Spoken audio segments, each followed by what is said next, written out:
Welcome to our channel. Today we how to start cloud computing with Amazon Web Services step by step clearly. First, open a web browser and navigate to the Amazon Web Services website. Once there, click on the Create a Free Account button at the top right corner of the home page. You will be prompted to enter your email address and choose a password. Fill in your account name for AWS. After completing the initial form, click on Continue.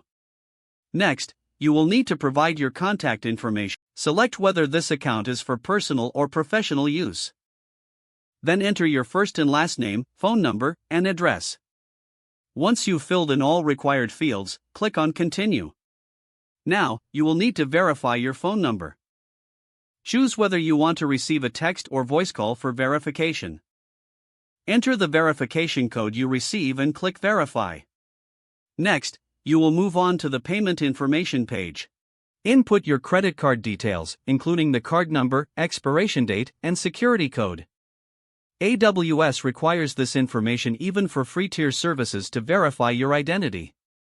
After entering your payment details, click Continue.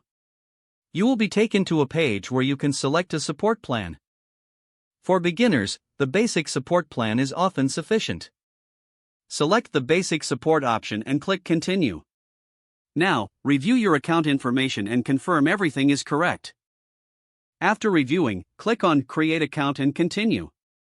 You will receive a confirmation email once your account is set up. Log into your AWS Management Console using your email and password. Once logged in, familiarize yourself with the console interface. Next, search for EC2 in the Services menu. Click on EC2 to start the process of launching a virtual server. On the EC2 dashboard, click on Launch Instance. Select an Amazon Machine Image, or AMI, that suits your needs. You can choose from various operating systems like Amazon Linux, Windows, or Ubuntu. After selecting an AMI, click Select to proceed. On the next page, choose the instance type based on your requirements. For starters, the T2.micro instance is often eligible for the free tier. Select the instance type and click Next, Configure Instance Details. Configure your settings as required, or leave them as default for now. Click Next, Add Storage to specify how much storage you'll need. After that, click Next, Add Tags to optionally label your instance. Don't forget to like this video and subscribe to our channel for more step-by-step tech guides.